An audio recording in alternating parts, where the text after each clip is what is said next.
Good morning सगळ्यांना. तर हे पहा, सकाळी सकाळी स्टोव रेडी तयार झाला आहे. शूज घालतो त्याचे, स्कूलसाठी रेडी झाला आहे तो.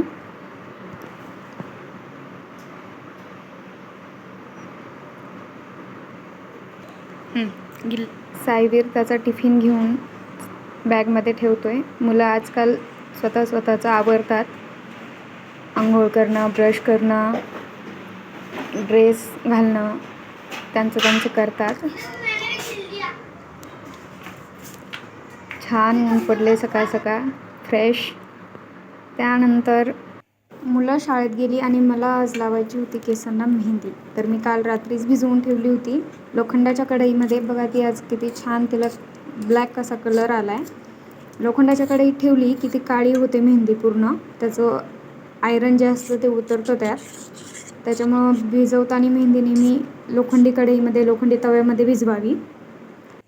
चहापत्तीच्या पाण्यात मी ती मेहंदी भिजवली. त्यात थोडे मेथीदाणे आणि ते कांद्याचं बी असतं ना थोडंसं, ते पण मिक्स केलं होतं. एग व्हाईट थोडंसं मिक्स केलं आणि छान मिक्स करून घेतली ती परत मेहंदी.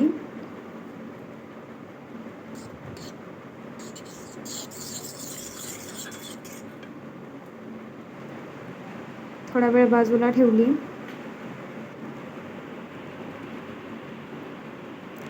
पातळ झाली थोडीशी ती.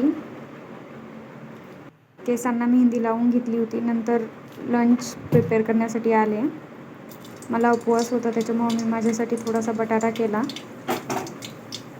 तेल टाकलं, एक मिरची, एकटीपुरताच करणार होते, मग एकच बटाटा खूप झाला मला तेवढा.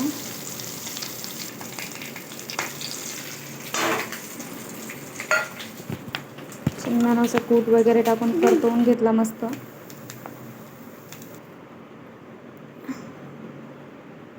त्यानंतर मुलांसाठी बनवले आलूचे पराठे.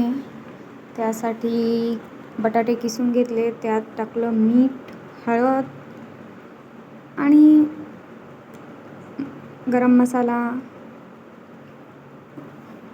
कोथिंबीर टाकली भरपूर अशी. हे झालं आलू पराठ्याचं बॅटर तयार.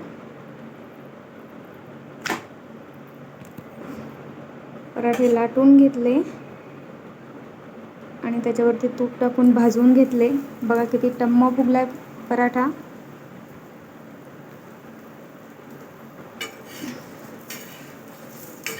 पुरणपोळीसारखा मस्त झालाय तो.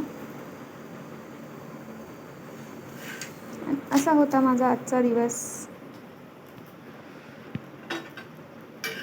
Thank you for watching my video.